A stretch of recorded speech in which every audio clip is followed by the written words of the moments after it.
So I gave them different words, and we talked about something. Brother Nathan, I want you to start off with yours, with your blue card. Where's your blue card? Okay, start off with your card. And tell us what scripture you're reading and what it says. I'm reading Proverbs 12 and 18. Alright, the word of the reckless pierces like swords, but the tongue of the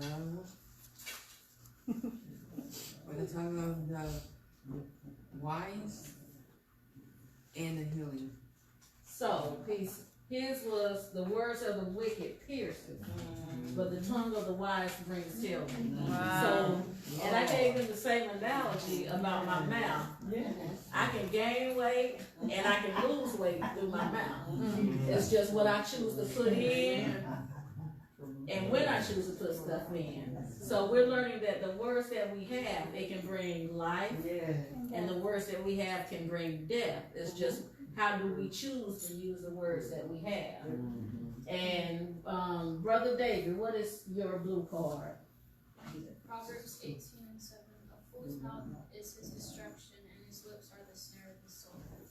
So we're learning that words can bring destruction to us. So we have to be wise with the words that we have. And I talked to Brother David. Me and Brother David both have issues with our thyroid. And we talk about how sometimes Satan fights us, and Satan fights us with words. And sometimes we can have words, and sometimes we can have a chemical imbalance, sometimes too. And it brings about depression. Sometimes it can bring about anger. But we have to, when we don't have the medication, or if we don't have what we have what's called coping skills. And the Word of God is a coping skill. Yes, it is. Brother Nathan, give us a coping skill. Give us your pink card that you have. And sometimes we have to think this whenever words come against us. My pink card is Jeremiah 29 and 11. For I know the thoughts that I think towards you, saith the Lord, the thoughts of peace, it's not of evil, to give you an expected end. So we have to fight words with words. And we have to choose which words are going to give us life and which words are going to cause destruction. What is your pink card, Brother David? Psalms 139 and 14. I will praise you, for I am fearfully and wonderfully. Marvelous are your works, and that my soul knows very well. So they are learning positive words, and they're also learning the power of destructive words, and they're learning how to use them, and the reason why we shouldn't use some words. So they have done a wonderful job, and we're going to continue to learn about words, and they have more scriptures in the back that they have to look up. All right.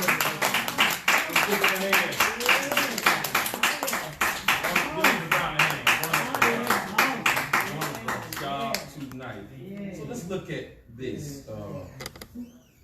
Psalms 16 and 11. Let's get there. Everybody doing well tonight? Yes. Look at that.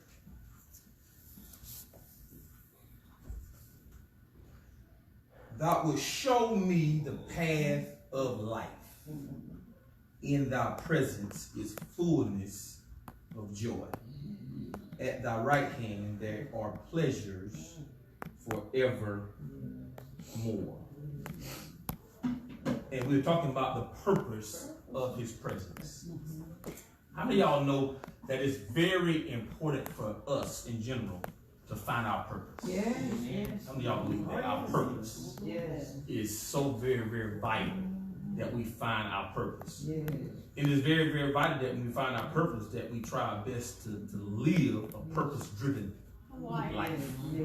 A life that's driven by our purpose. Because how many of y'all know that purpose is that thing that's going to keep you on the right path? Whenever you find your purpose keeps you straight. It keeps you right. It keeps you focused. Because how many of y'all know, I don't care how you know your purpose, sometimes you'll get out of the realm of living according to your purpose. It's easy for us to get distracted, right? How many of y'all know distractions come?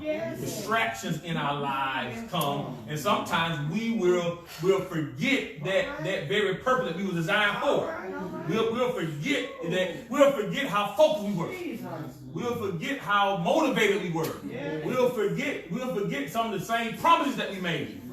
So in relation to our own lives, finding purpose is very, very important.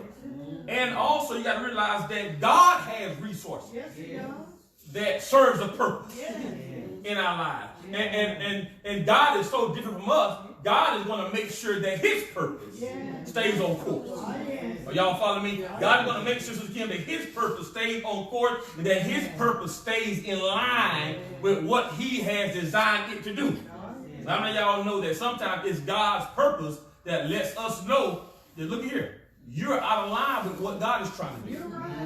Sometimes God has a purpose, and God also has a purpose for our lives. And sometimes the things that the resource that God has that he gives to us is only given to us with the mentality of that you have to stay in my purpose for my purpose to be able to be given to you. Now, I know I said a lot that may sound confusing. Now, that may sound confusing, but God says, I have a purpose.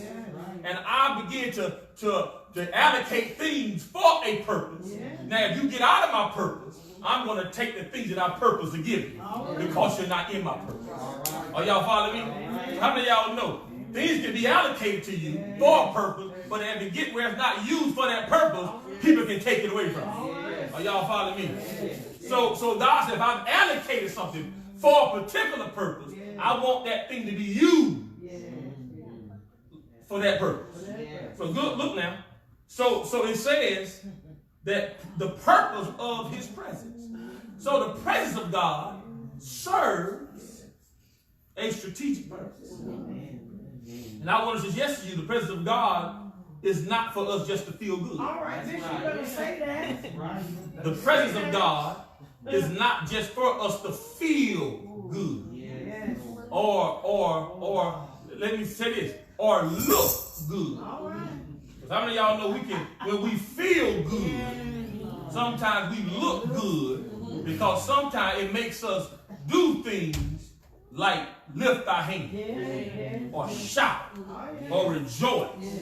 And how many of y'all know? Sometimes we look good and people say, oh my God, or they're under the anointing, or they got a good praise on, or they're shouting under the anointing. And sometimes it'll get contagious, and it'll get where it'll cause the atmosphere to shift. But how many of y'all know it's not all about that? Because how many of y'all know we can dance all over the floor and give God the highest praise and cry and slob or whatever you want to do, but still not get the full of what God is trying to give us.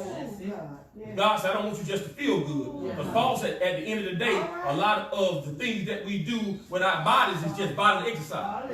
But sometimes God's purpose in our lives is not fulfilled, brother. You know. So look now. I want to tell you this. If you're going to ever establish the purpose of something, hear me good.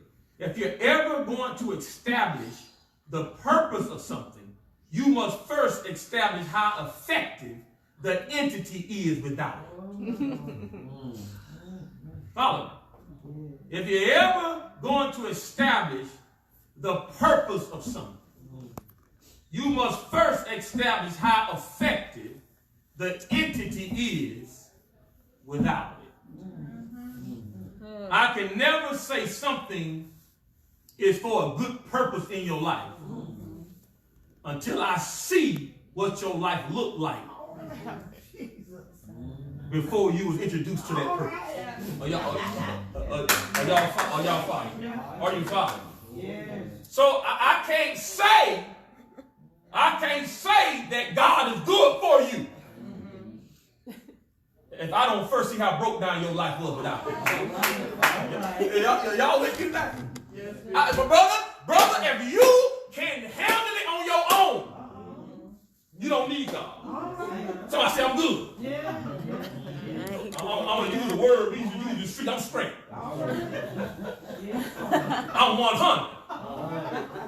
And I come to tell you, I can't say that, Sister Carrie. I can't say I'm 100 without God. Because I've saw myself without him. Y'all follow me? I done saw myself without him. I've saw myself trying to figure things out myself. I done saw myself trying to operate out from under his realm of his safety. I've seen myself trying to figure out things by myself. I've seen the disarray my life has been in without him and without his presence. Look, I don't know about y'all. I've seen how confused I can get. Amen.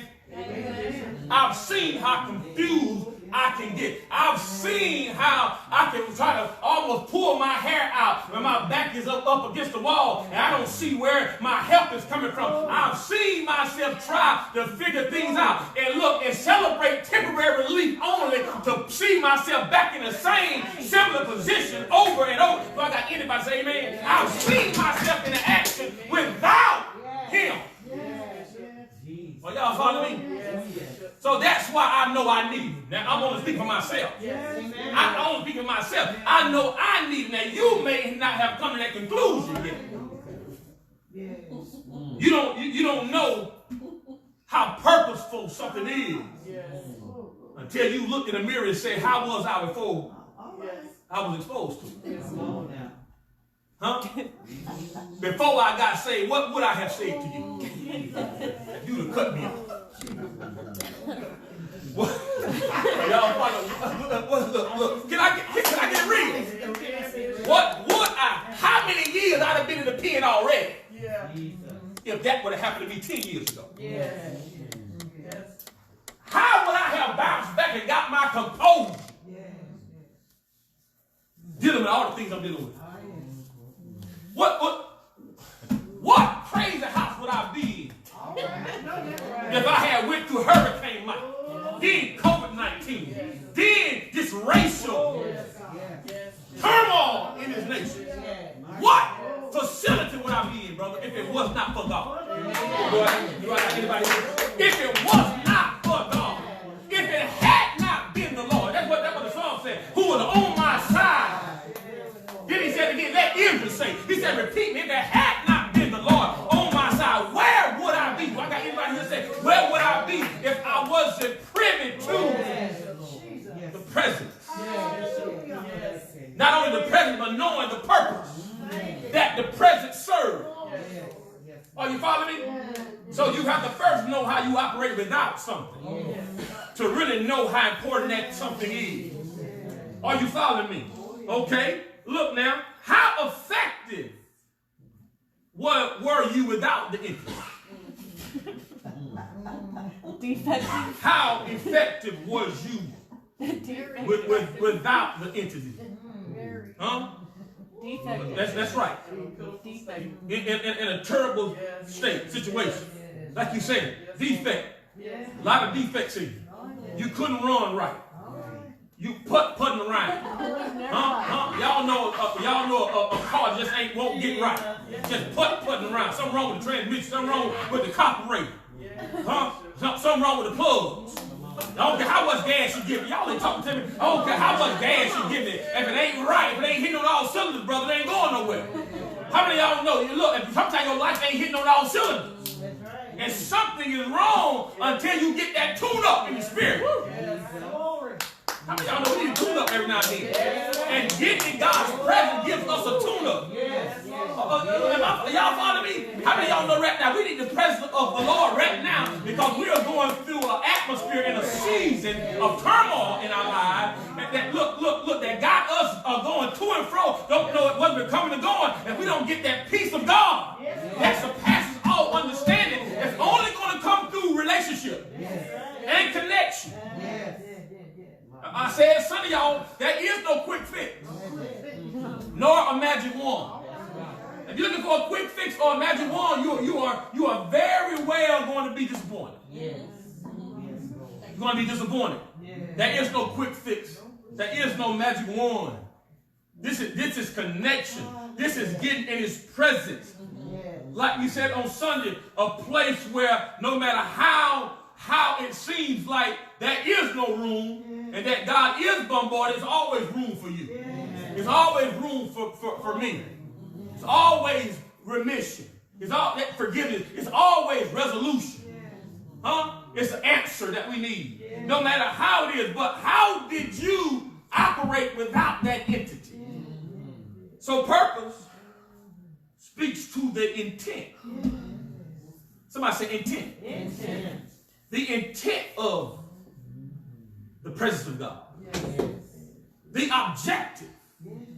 How many of y'all know God doesn't do anything without an objective? We may be out here, doing stuff in the wind. On the whim. Just to be doing it. God has an objective. God has a motive. Not only does God have a motive, but God's motive is driven by motivation. Somebody say motivation. God does not do anything in our lives, Brenda, without a motivation to get us to a particular point. God will never do anything in your life without motivation to get you from point A to whatever point He want to get you, whether that's point B, C, D, or F. And let me tell you something, God doesn't skip letters.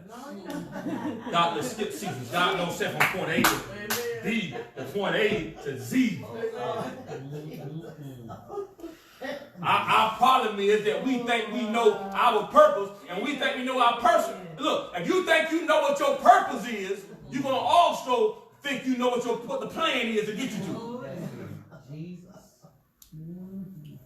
If you know that it's not your purpose, you come to the realization that it's not my plan either. Somebody said, rip it up. Rip it up. Your plan don't matter. Look at somebody say, your plan don't matter. I'm sorry. Somebody said, the wrong Bible said to come to with your plan. Because your plan ain't working.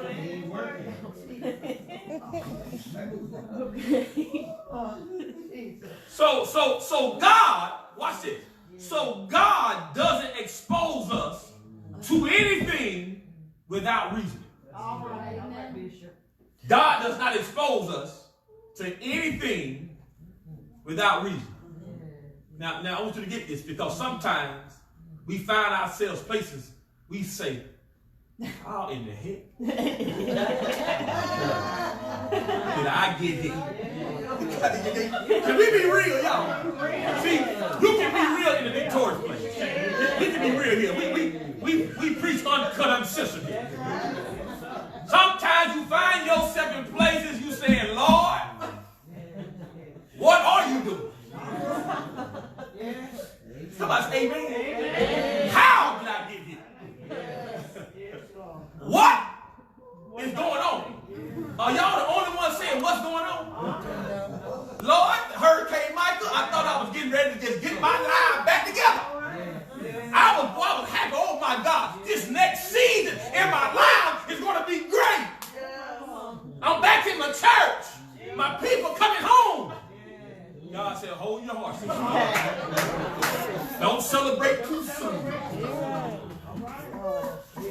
Here come COVID-19. Lord. They said, well, y'all go back home, church people. A little while longer. Think you're going through that, you're in a pandemic, now you just look on the streets, people just forgot all about the pandemic. It's crazy. Yes. People are fighting for justice. Equality. Now we're in another pandemic. So sometimes God does nothing, y'all, without reason. God does nothing without reason. Everything that God exposes us to is done with reasoning. God does not expose you to anything without reasoning or without it serving a specific purpose. Now, God don't put you in anything without reasoning, and God said, whatever I put you in, you're put in to produce something specific. Look at somebody and say, we serve a specific God. Now, I want you to really get this, because sometimes I think that we serve a God that's figuring things out on the whim. God don't put you in anything you don't know what the outcome will be. God ain't figuring out to kill him the day of. How many of y'all know the things that we are going through has been put in place since the beginning? This I want you to get. The things that the world is going through now has been put in place and foretold from the beginning. Everything we're going through was supposed to happen. It was already prophesied. And sometimes the thing about the prophetic is sometimes we don't understand until it's over. Just what God was doing. Are you following me? Sometimes you don't realize until it's over what God was doing. I'm going to let that settle. Some of y'all are going to get that next week. Or next year. You mean to tell me you knew what was going on? Bishop said that. Go back and look at the tape. Sometimes you don't realize what God is doing until years, months, seasons. Here it is. Tragedy. Later. Because sometimes, the Karen, I said to myself, that tragedy prepared me for that season of my life prepared me for this season. If I hadn't went through that, I wouldn't be ready for this. If I hadn't had to go through that and come out victorious and God showed me his power, I wouldn't have been ready for this greater challenge that I have in front of me right now. Huh? What did David say? It was good. For me what? To be afflicted.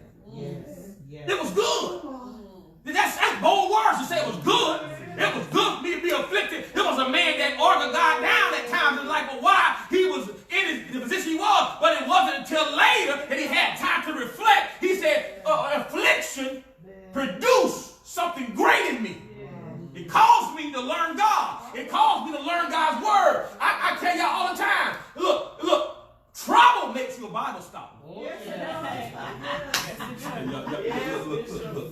Trouble will make you a Bible scholar. Are you following me? I don't know my Bible. Keep on living. You're going to be able to quote it verbatim. You're going to not only say go to Psalm 23, you're going to be able to quote it. Are you following me? He said it was good for me to be afflicted because through my affliction I learned thy precepts.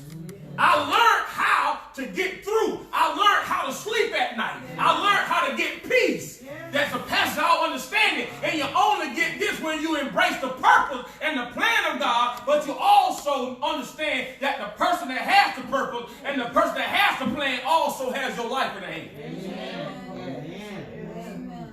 That has it all under control. Are you following me? Look now.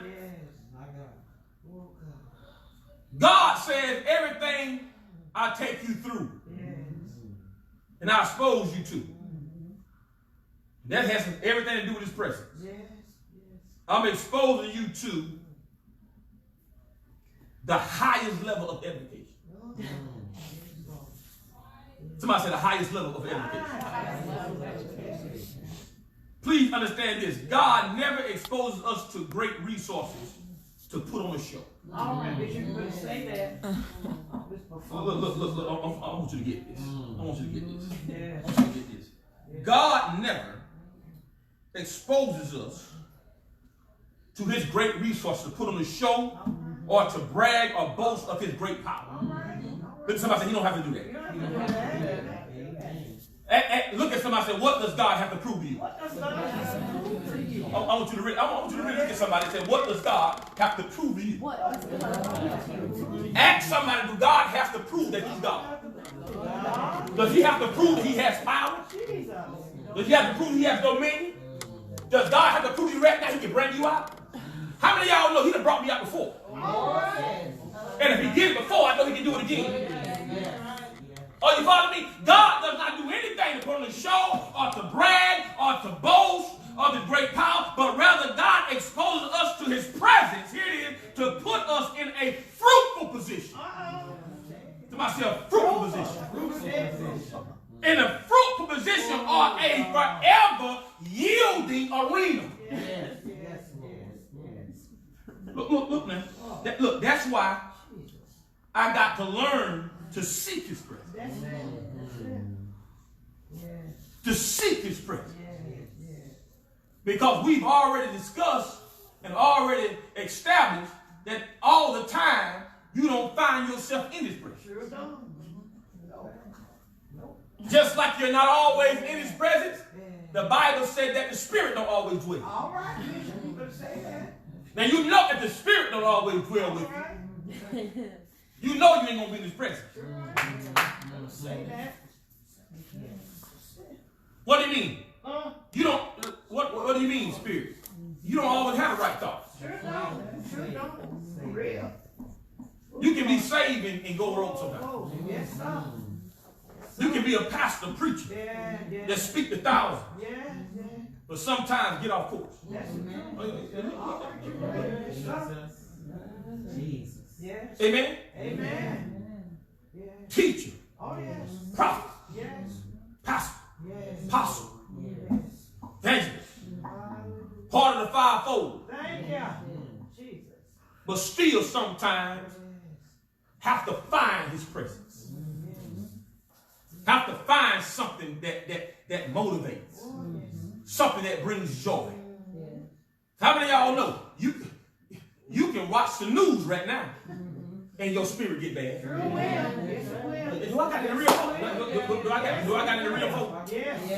You can watch the news. You look. I was telling somebody the other day. All of this stuff is accumulation. Accumulation. And how many of y'all know we are built to only be able to handle so much? The world is under pressure. The world is at home. The world is quarantined. The world is going through injustice. The world is going through hurricanes. And guess what? We have just started hurricane season again. You're about to lose your mind when you see another storm in the go. Everybody trackers now. Everybody trackers. Everybody meteorologists now. My wife became an expert meteorologist. She keeps me up more than Channel 7 and 13 about what's going on. You know what she told me the other day? She just went out there and called Amanda.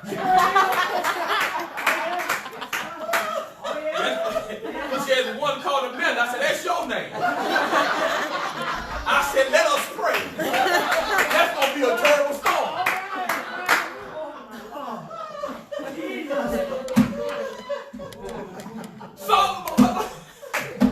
So what I'm trying to tell you is, people of God, that sometimes we be up under pressure and we need the presence of God. We need the presence of God, and we need to be exposed to it. Look now, that presence puts us in a fruit position that puts our mind at ease and look, begins to clear it.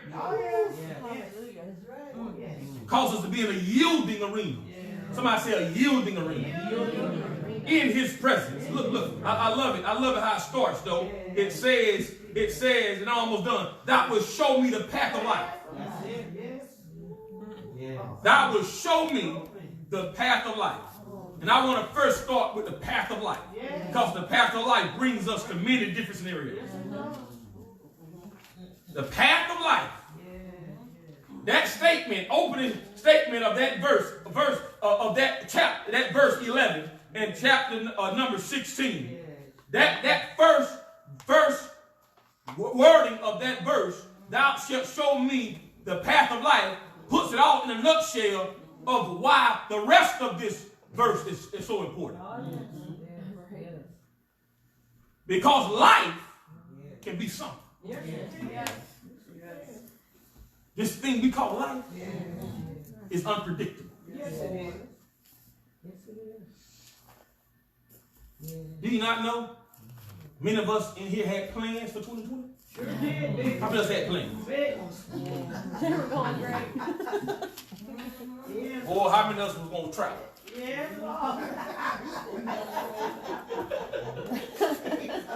How many of us was gonna go see some family? No, I wasn't. I got my family back. How many of us was gonna turn up and live our best life? No, not me. Y'all know y'all hands should have been up. Hands going up all over the world.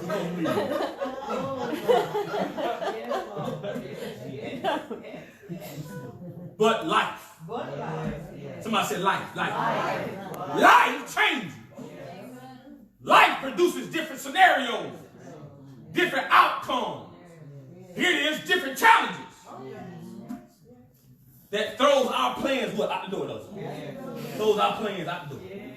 Throws our plans out the door. God said, no, I have a different plan. I have a different purpose. I have a different purpose. How many of y'all know the Bible says our lives are predestined? God has us predestined, whether we know it or not. Our whole life is predestined before us. So God says, I have to put you on this path of life to bring you to different scenarios. Look, I'm going to mess you up. Because I never, ever want you to take my presence for granted. That's it. Y'all follow me? I just told you something. I hope you got that. I hope you got that. Everything I said, I hope you wrote that down. God says I have to take you through different scenarios because I don't want you to ever take my presence for granted. That, number one, that how great it is and that you need it. And that my presence is a game changer. Look at somebody say it's a game changer. The presence of God is a game changer because he says in my presence is what? Fullness of joy.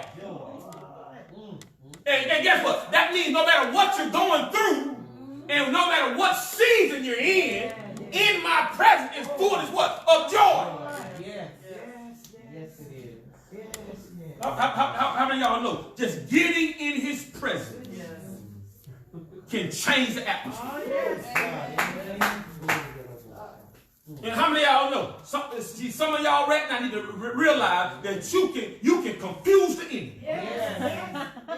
See, Sister Brenda, I just said something that I think you got, and I think Sister Sandra got it. Because look, I say you can confuse the enemy by shifting the atmosphere. My God, do the church realize that we're shifting?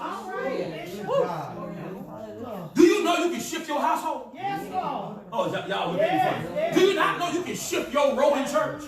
Your side? Everybody around you go job? But man, y'all better start going to the bathroom and praying.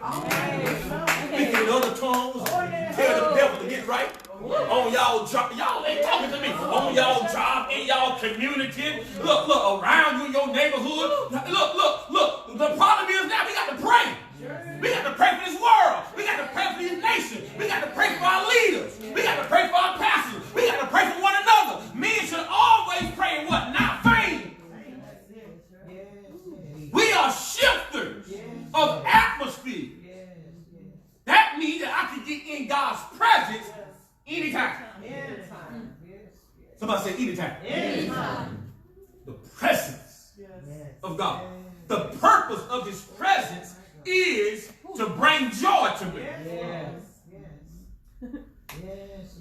Somebody said joy. Then a joy unspeakable. The joy that caused you to leap and smile and proclaim and prophesy and speak those things that be not as though they were. Look, how many of y'all know? Look, how many of y'all know? It's the presence. I'm going to mess you up. I'm going to go deeper. It's the presence of God that gives you breathing room. Because the world needs breathing room. See, y'all getting me? The world needs breathing room. And let me tell you something. You ain't going to get no breathing room out there in the midst of all this stuff. You better say that. You ain't going to get no breathing room watching CNN and Fox and MSNBC because they're going to make you crazier and crazier and crazier and confused and more crazier, more afraid, more bad, more disgusted. But every now and then, you got to get away. The old people said, steal away. Get in God's presence. He said, Lord, hide in your pavilion. And what the Bible said? Lord, take me to your secret place. How many of y'all know you got to ask God to take you to your secret place? Lord, take me to a secret place. God, that gives me resolve, that gives me peace, that gives me understanding. How many of y'all know? How many of y'all know when God gets you in that secret place, he begins to explain stuff to you? He begins to give you clarity. He begins to give you guidance. Y'all ain't talking to me here. God just don't take you in a secret place and you just start feeling joy for no reason. But there's things going on. He's talking to you. He's communicating with you. He's setting you at ease. He's bringing you joy. And when you leave that secret place, you have joy. Why? Because you've been exposed to positivity. Somebody said positivity. Why can't the world react like you? They don't have that option. When you don't have the same option I have, brother, the same result can't happen. You got me, brother. Let me break it down. It's sad. Break it down. I don't care how hard you play. All right. If I got LeBron, and you don't,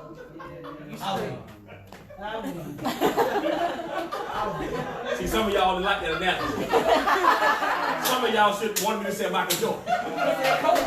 I'm cold. Y'all just go with my analogy. That's my man. I'm not going to say Curry. Don't get him started. I got LeBron and you don't. Are you following, Gary? My percentages of winning. My percentages go up. Come on. Look. I can find joy. I can find peace. Look, I know when the fourth quarter hit. Look, it's more times than not. He's going to come through. Somebody say option. When you have options. Are you following me? We have options on the Lord's side. We can get in a secret place. We can get peace. We can get joy. What the world don't have now is leadership. Are you following me? Telling my wife what is so sad that we just don't have leadership. We don't have anyone right now seem that can address this nation and cause us to believe. This is gonna have to be the preachers. Gonna have to be the leaders. I believe God has put the church in a rightful place that our pastors, we're going to be the ones going to speak to these cameras and speak to our congregation and telling them that this too shall pass. We're going to get through this. We're going to resurface better. We're going to resurface whole. We're going to resurface better than we ever been. But sometimes we just got to go through the plans of God and go through the purpose that God has set before us. And guess what? At the end, we're going to resurface better than we was. Somebody give God a hand praise in the house of God. But we have to go through this to get that joy.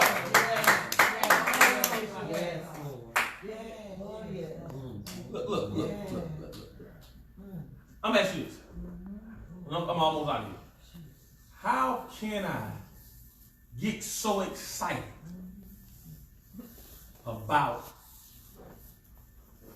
what the presence of God brings? How can I get excited about the presence of God bringing joy if I haven't been exposed to another arena? In his presence is fullness of joy. How can I appreciate joy without sex? Ask yourself that. How can I appreciate wholeness without pain? Can you? How do I even know what the difference is? Brother, how can I thank God for freedom? I ain't never been down. A person been down understands freedom differently. Are you following me? Are you following me? I can tell you something about freedom. I can tell you something about pain. I can tell you something about being down. I can tell you something about having to grind to make ends meet. You follow me? Yeah. Experience is the best teacher. Amen. Are you following me? And God says that life makes you appreciate what I extend. What I extend to you. What I expose you to. What I have. In store for you. And then he says, and then he goes a little deeper, and I'm out of here. Then he says, not only that in my presence is fullness of joy, but at thy right hand there are pleasures forevermore. Somebody said forevermore. Now look, here it is. Not only that getting in my presence brings joy, but he says, not only does my presence give, but my hand. Jesus. Somebody said God's vicinity. Being in his vicinity brings joy. Being around him brings joy. Have you ever known somebody that you ain't have to say anything to them? Being around them make you happy? You ain't said nothing to them, but they always joke. You say, well, you just make me happy. I'm laughing. I don't know why I'm laughing. I'm happy. I don't know why I'm happy. You so happy, you're making me smile. But Bishop, Are you hearing me? Look, in his presence. In his presence brings joy. Being around me. Look, connection to me. Look, being connected to me gonna make you smile. Hallelujah. Don't give you confidence. Look, why you so happy? I'm connected to Jesus, man. I'm connected.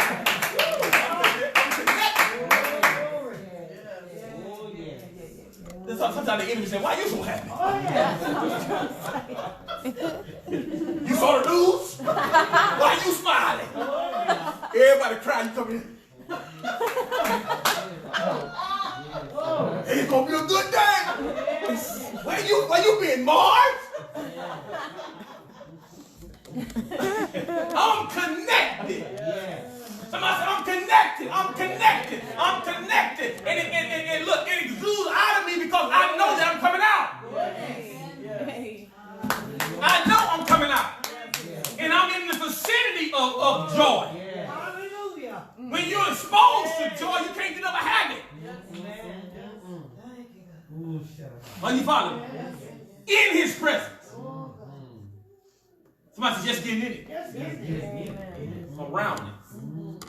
Somebody said, exposed to it. Expose you to joy. You have joy.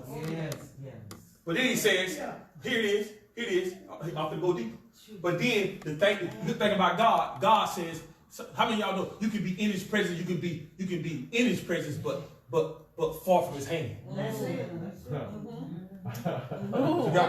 You can be in his presence, but still far from his hand. And know what he says then? To get to my hand, God says, come here. Come closer, y'all. Come closer. Come here. Look. You being blessed because you round. You connected. But every now and then God said, come close to my hand. Come here. Look. Somebody said double portion. Look, that means God has more. God said, don't settle for being in my presence.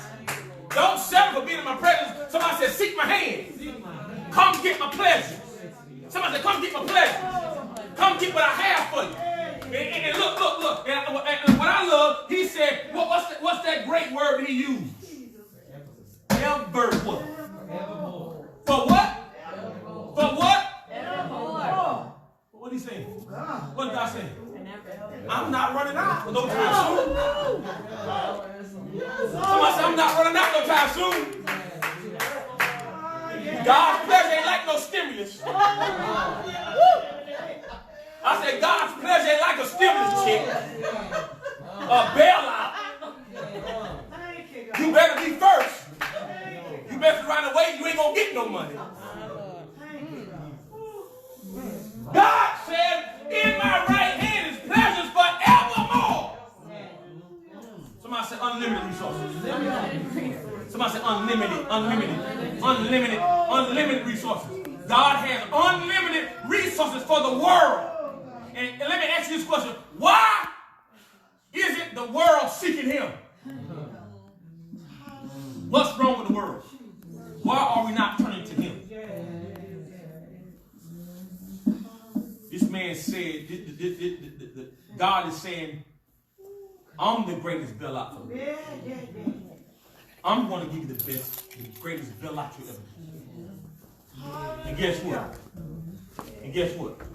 When I bail you out, and it ain't gonna leave you in debt.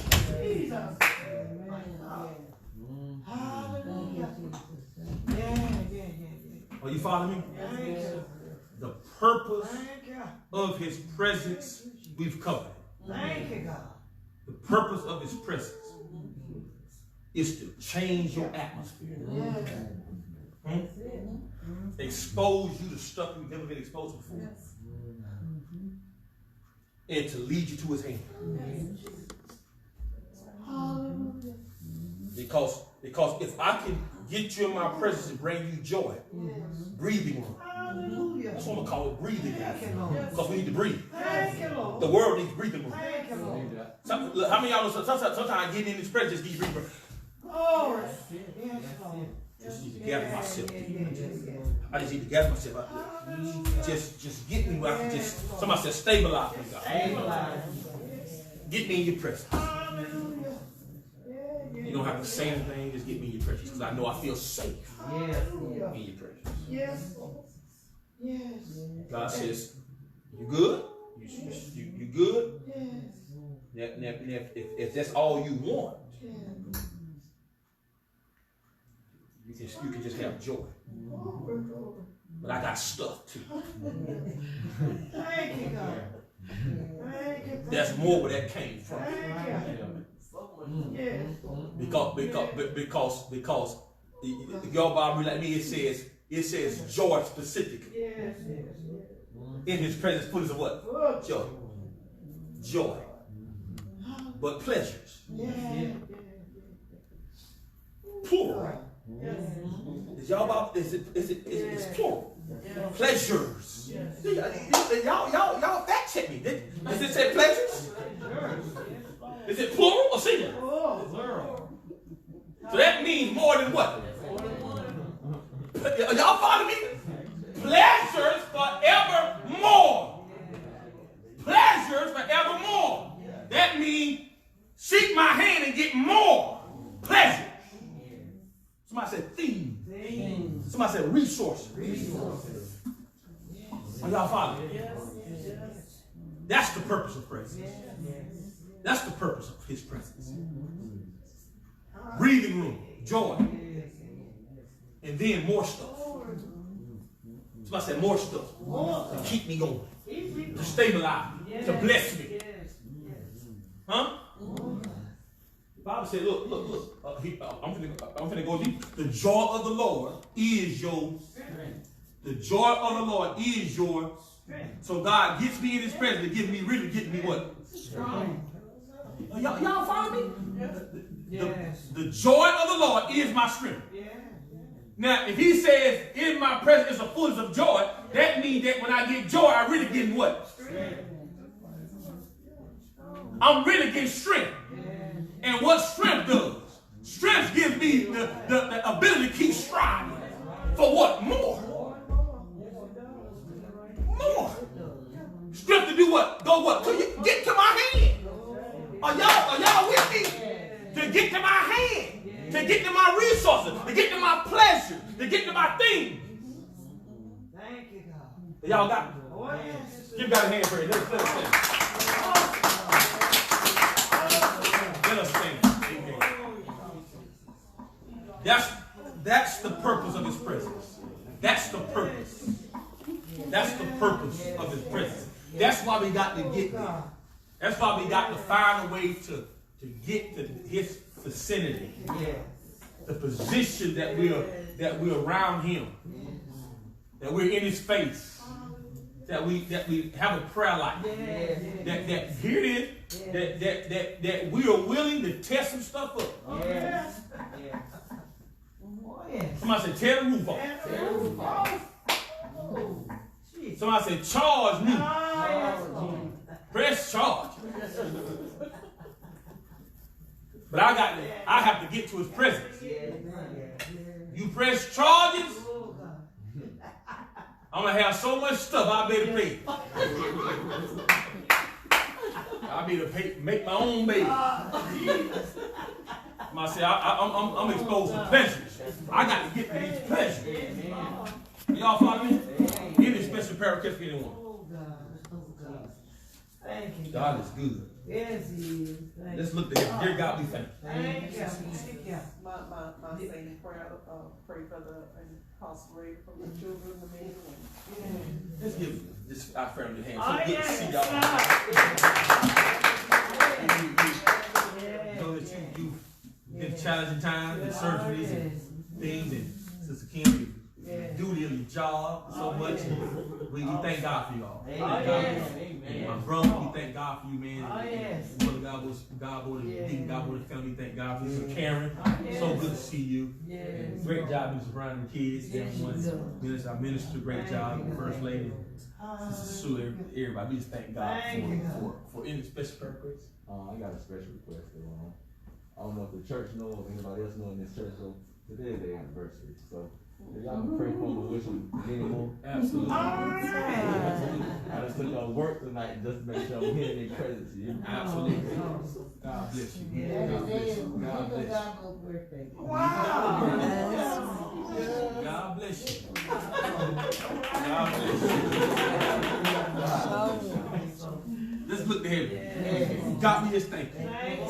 You're such an awesome God. God, we just thank you for your presence. Because in your presence is fullness of joy. That your right hand, God, gives pleasure forevermore.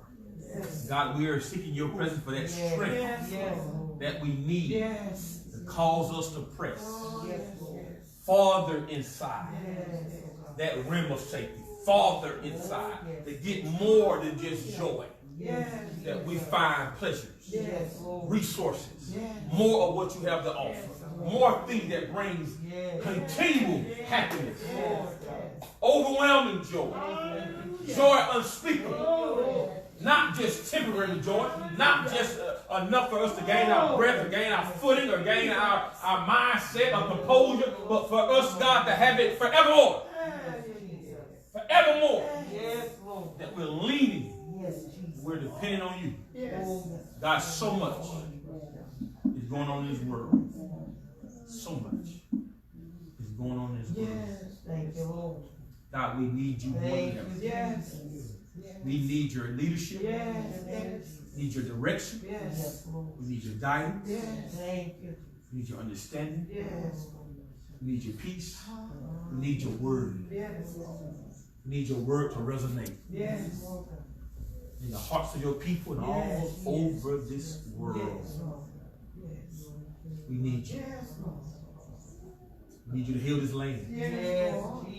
Heal this land from this pandemic.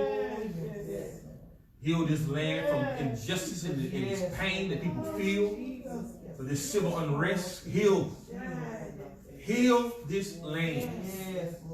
Heal this land. Fill our minds. Fill our hearts. Help us, God, to embrace your purpose. For some reason, we find ourselves here. We trust the process. We trust the process. Even though, God, there are days we wake up and say, what is going on? How did we get here? Why am I here? What can I do? What is the answer?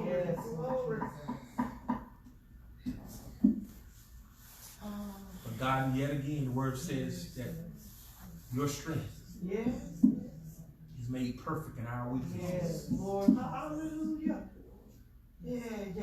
Sometimes our confusion, God, and our loss for words, right where you need us to be. Right where you need us to be. for us to put all of our trust, glory to God, Yes. all of our dependence Yes. on you. Yes. You're still the answer Yes, Lord. for the word of day. Hallelujah. You're still the answer. Yes. You're still the answer. June 3rd, 2020, you're still Yes, Lord. the answer Yes, Jesus. for the word of day. Oh, No one compares to you. No one equals to you. Your ways and thoughts is as far as the heaven is from the earth, from east to west. Than the brightest, smartest scientist, most decorated doctor, political leader. Your resources is greater than the greatest billionaire. We need you. Yes, Lord. The earth is yours. Fullness thereof. Everyone that dwells there. Thank you, God. Thank you. Pray for the sick. Yes. Pray for the shedding. Pray for leaders everywhere. Yes. Pray for our pastors. Yes. Strengthen our pastors. Yes. Our pastors are everywhere. Yes. Our leaders everywhere. Thank you. Yes. That's leading while bleeding. Yes. Wow. Leading while confused. Yes, Jesus. Leading while some afraid. Yes. We need you. Our leaders on the federal, state, local level. These activists, these protesters, be with them. Give them the right frame of mind to do this, God, in such a fruitful way. Give our police officers all over this world patience, sympathy, empathy. We need you. We need you. Pray for all our ones that has pressed their way, God, into this place. Pray for their lives.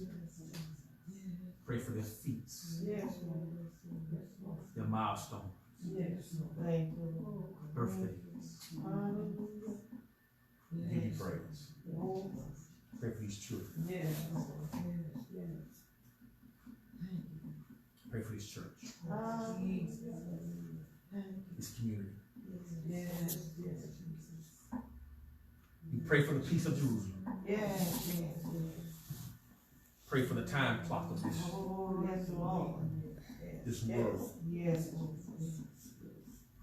Pray for the nation of Israel.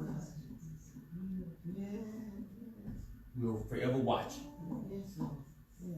Watching your prophetic word. Because your coming is soon. God, we want to dare focus on the things going on in the world today. Not know that it has a direct correlation with your coming.